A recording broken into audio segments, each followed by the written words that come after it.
Colhe o dia, quanto menos confia no amanhã. Talvez você não tenha reconhecido de cara essa frase, mas eu posso te garantir que você conhece ela sim. Colhe o dia, porque és ele. Colhe o dia, aproveita o momento presente, tão fugaz como a flor que se colhe no campo, tão fugaz como nós mesmos. Ou talvez seja mais fácil você lembrar dela simplesmente pela sua origem. Carpe diem. Carpe diem, que é colhe o dia em latim. E essa expressão que tanto se repete por aí, vem do poeta latino Horácio. E é de Horácio que falaremos hoje.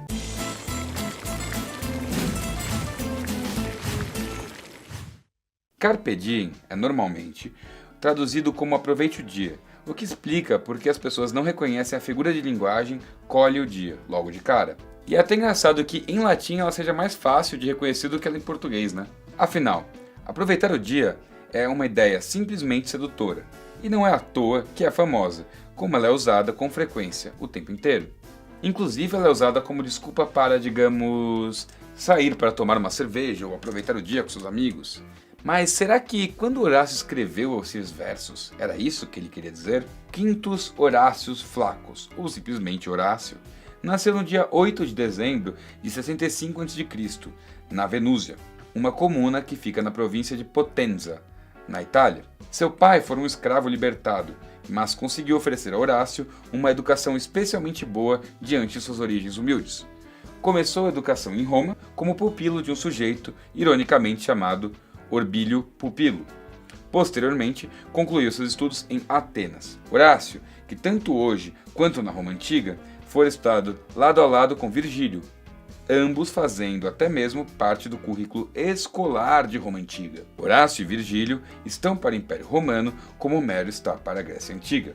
Estudava-se tanto a linguagem empregada quanto as referências mitológicas dos autores, que, além de tudo, foram contemporâneos. Como já explicamos nos nossos vídeos dedicados a Virgílio, a Roma em que os autores viveram era um estado com imensa prosperidade e cultura, especialmente para o núcleo de artistas que circulavam nos mesmos locais que Caio Mecenas, o primeiro mecenas das artes. Entre eles estavam tanto Virgílio quanto Horácio, que eram amigos e conviviam com Mecenas e, consequentemente, conviviam com o imperador de Roma, Otaviano.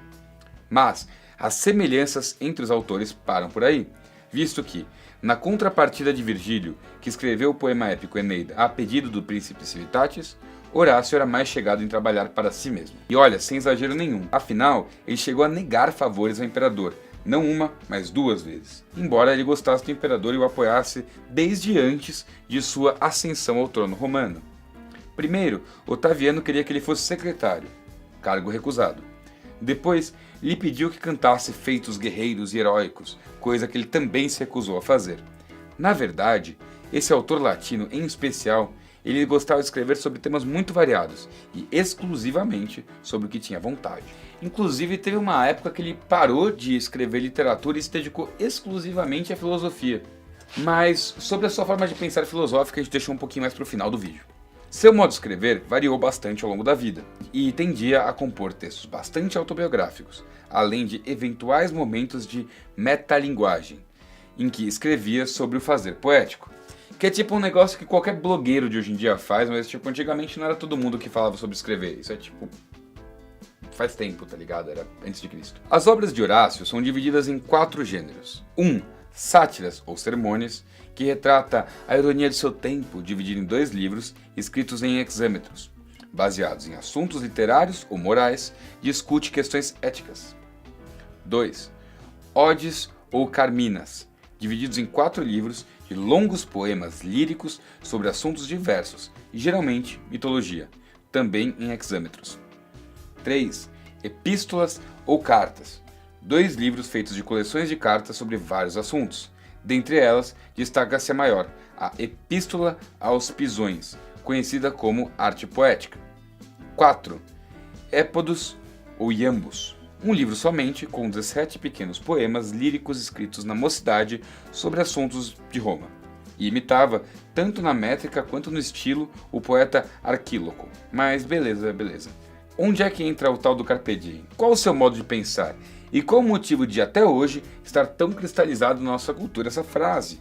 Existe alguma relação entre esse poeta e o homônimo dinossauro filosófico da Turma da Mônica? Bom, na verdade não existe ligação direta nenhuma entre os dois Horácios. Pelo menos não propositalmente. O dinossaurinho na verdade foi pensado para ser a voz das reflexões de Maurício de Souza, e posteriormente de outros artistas e roteiristas que trabalharam na publicação, e não tem nenhuma escola coesa de filosofia em suas histórias. Segundo a biografia oficial do personagem, Horácio é um filhote de Tiranossauro Rex, que nasceu de um ovo abandonado ao sol, mas, ao contrário de seus irmãos carnívoros, é vegetariano, muito meigo e romântico, gosta de filosofar e vive à procura de novos amigos e de sua mãe. O autor Horácio, ainda que frequentemente tratasse de amor em suas poesias, não pode ser considerado romântico, tampouco era vegetariano. A bem da verdade, o poeta Horácio pode ser enquadrado em qualquer uma das grandes escolas de pensamento helenística, dependendo do momento que você olha a obra dele. Mas existe uma escola de filosofia que é muito frequentemente associada à obra de Horácio, e essa escola é a escola epicurista. Inclusive, carpe diem é um dizer que se adequa perfeitamente a essa escola de filosofia. Bom, eu vou resumir o máximo possível o que é o epicurismo e quem foi Epicuro, já que o vídeo é sobre Horácio. Mas se você gostar da explicação, se você quiser que eu me aprofunde, em epicurismo, em filosofia, especialmente das escolas dessa época, né, os estoicos e tal, epicuristas, enfim, você me avisa aqui nos comentários e a gente pode fazer um vídeo a respeito. Bom, vamos começar com Epicuro, que viveu de 341 a 270 a.C. e foi o primeiro grande hippie da história. Ele era professor de gramática e aos 35 anos resolveu mudar de vida e foi para Atenas, onde começou a ensinar filosofia. E fazia isso de forma muito particular, atendendo alunos de ambos os gêneros, assim como escravos e prostitutas, dando aulas em seus jardins e defendendo uma forma de filosofia ética que acabou sendo bastante mal falada ao longo da história, que é o hedonismo. E, bom, isso na verdade é bem fácil de explicar. Em primeiro lugar, mais ou menos como hoje em dia, as pessoas não lidam muito bem com as diferenças, e ficavam difamando e reduzindo ao absurdo o pensamento de Epicuro. Eles diziam que seu jardim era basicamente uma orgia organizada e regada a vinho, mais ou menos como as dionisíacas, só que essas sendo oficiais da cidade, e de alguma forma as do Epicuro não podiam. Enfim, o significado de hedonista é aquele que busca prazer. Mas, em Epicuro, a moral não era a dos excessos, mas do comedimento.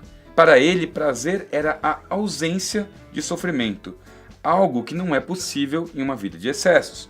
É possível apenas em uma vida controlada e comedida. Entretanto, ao dizer que o prazer era a fonte de todo bem, foi taxado de libertino e de imoral, especialmente quando fora lido pelos cristãos. Muito bem, para Epicuro, a busca pelo prazer deve nortear nossa conduta.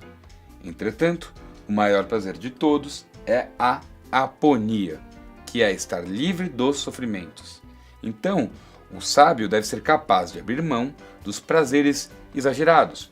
Por exemplo, beber acima do ideal desencadeia ressaca. Mas privar-se das coisas também não é bom, de tal forma que se deve ser sábio para encontrar a medida certa das coisas. Afinal, o medo do sofrimento não deixa de ser uma forma de sofrer. E as dores da vida são meio que inevitáveis. E o Epicuro entendia muito bem isso. A questão toda do Epicuro estava em evitar os problemas e sofrimentos quando é possível e lidar com eles da melhor forma que der quando necessário. Beleza, galera.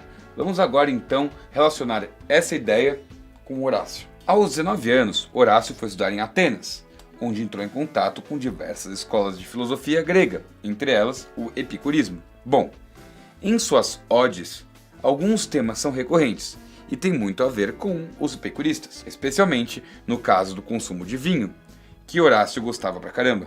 Nesse mesmo texto em que se extrai a passagem Carpe diem quae minimum credula postero, aproveite o dia, confia o mínimo possível no amanhã, também diz, mostre sabedoria, beba vinho.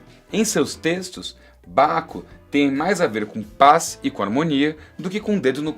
e gritaria. Para ele, beber comedidamente ajuda a lidar com a imprevisibilidade e inevitabilidade da vida, como também a se plasmar no momento presente. Viver o presente é fundamental no pensamento, tanto de Epicuro quanto de Horácio.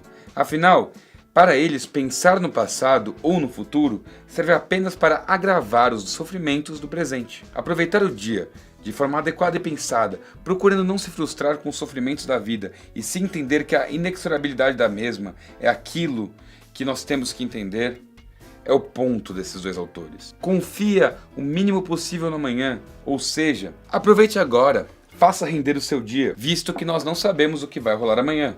Só não faça isso de forma estúpida. Bom, é isso aí, galera. Eu espero que você tenha gostado desse vídeo. Se você gostou, você deixa seu like. Se você não gostou, você me explica por que você não gostou. Se tem algum assunto que você queira que eu fale mais, que eu me aprofunde, comenta aqui embaixo ou manda no nosso e-mail, que é contato@canalrevisão.com.br. Ou ainda, se você quiser nos mandar um conteúdo que você manja muito, tem um autor que você conhece pra caramba e que você acha que seria legal a gente falar a respeito aqui, manda no nosso e-mail. Ou então, digamos que você tem um interesse em ajudar o Revisão, se você quer que a gente cresça, que a gente continue existindo, nós temos um financiamento coletivo que fica no endereço apoia.se/canalrevisão, no qual você pode contribuir com uma graninha, que muito embora pareça pouco, faz toda a diferença. Bom, é isso aí, galera. É nóis. Falou! Carpe diem. Now, who knows what that means? Carpe diem. That's seize the day. Very good, Mr. Meeks. Meeks. Another unusual name. Seize the day. Gather ye rosebuds while ye may. Why does the writer use these lines? Because he's in a hurry. No. Ding! Thanks for playing anyway. Because we are food for worms, lads. Because believe it or not, each and every one of us in this room is one day going to stop breathing, turn cold, and die. I'd like you to step forward over here and peruse some of the faces from the past. You've walked past them many times, but I don't think you've really looked at them.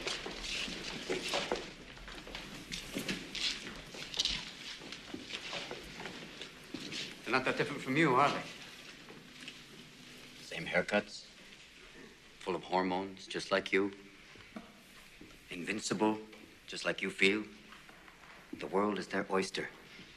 They believe they're destined for great things, just like many of you. Their eyes are full of hope, just like you. Did they wait until it was too late to make from their lives even one iota of what they were capable? Because you see, gentlemen, these boys are now fertilizing daffodils. But if you listen real close, you can hear them whisper their legacy to you. Go on, lean in. Listen. You hear it?